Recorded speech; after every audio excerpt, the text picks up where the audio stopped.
আবারও দুর্যোগপূর্ণ আবহাওয়া বঙ্গে। শনিবার সকাল থেকে মুখ ভার আকাশের। কয়েক পশলা বৃষ্টিও হয়েছে কলকাতা সহ দক্ষিণবঙ্গের জেলাগুলিতে। আর এই দুর্যোগের জেরে বিপাকে পড়েছেন ধান চাষিরা। বৃষ্টিতে যাতে পাকা ধান ক্ষতিগ্রস্ত না হয় সেই কারণে ধান তোলার জন্য মরিয়া চেষ্টা চালাচ্ছেন তারা। বলতে মহা সমস্যা, ধান জলে পড়ে আছে আর ডানা ঝড়ে তো ধান গাছ শুয়ে একবারে লেপটে গেছে জলে। আর এখন হাজরাও প্রচুর যাচ্ছে। আবার এই বৃষ্টির সমস্যায় চাষিরা কত দুর্ভোগে ভুগবে সেই বলার নয়। এখনও জলে ধান শুয়ে আছে, ধান উঠানো যাচ্ছে না, বহু কষ্টে হাজরাও খরচা যাচ্ছে আর লোকজন পাওয়া যাচ্ছে না।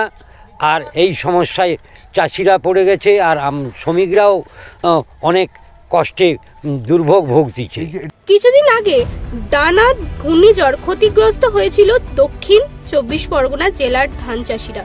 তবে বেশ কিছু জমির ধান সুরক্ষিত ছিল। এবার সেই ধানও ক্ষতি হওয়ার সম্ভাবনায় তৈরি হলো। না, আমাদের সারা বছরের খাওয়া দাওয়া খোরাকি এই ধান আর চাল।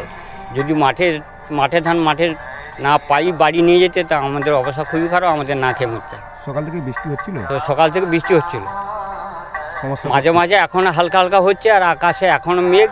আর আজকের থেকে নাকি কালকের বর্ষা আরও বেশি হবে। যদি বৃষ্টি হয় তাহলে আমরা ধান সব মাঠের ধান মাঠে থেকে যাবে, আমরা কিছু বাড়ি নিয়ে যেতে পারবো না। তড়িঘড়ি মাঠের ধান বাড়ির উঠোনে তুলতে এখন ব্যস্ত চাষিরা। কিন্তু জমির সব ধান বাড়ির উঠোনে তোলা যাবে কিনা তা নিয়ে তৈরি হচ্ছে এখন গভীর সংকট।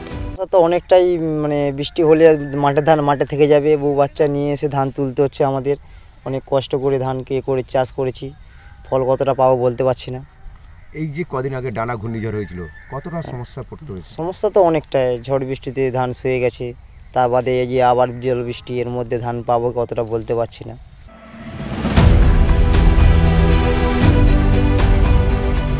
দেখছি চাষিরা ধান বাঁধছে, তারা আতঙ্কগ্রস্ত হয়ে পড়েছে। কারণ গতবার কয়েক মাস আগেই তো দানার প্রভাব পড়েছিল, দানার প্রভাবে চাষিরা ক্ষতিগ্রস্ত হয়েছিল। এবারে কিন্তু পাকা ধানে মই দেবার পরিস্থিতি দাঁড়িয়ে গেছে। চাষিরা আতঙ্কিত রয়েছে, পাকা ধান বাড়িতে তুলতে পারবে তো, এটা কিন্তু তারা চিন্তিত। তাই পাকা ধান তোলার জন্য সদল বলে বাড়ির লোকজন নিয়ে মহিলারা পুরুষ সবাই মিলে ধান তোলা শুরু করেছে এবং বিকালে এই ধান বাঁধা শুরু করেছে। ধান বাঁধবে, ধান তুলবে। এমন পরিস্থিতির মধ্যে চাষিরা চাইছে বৃষ্টিটা না হোক, ধানটা যাতে তুলতে পারে। এখন দেখার প্রাকৃতিক পর্যায়ে অর্থাৎ আবহাওয়া দপ্তরের ঘোষণা অনুযায়ী যদি বৃষ্টি হয় তাহলে ধান মাঠে চলে যাবে, জলে ভিজে যাবে। তাই ধান যাতে তুলতে পারে চাষিরা তৎপর। দক্ষিণ 24 পরগনা থেকে ক্যামেরায় সৃজনের সঙ্গে গোপাল সিলের রিপোর্ট, অঙ্কার বাংলা।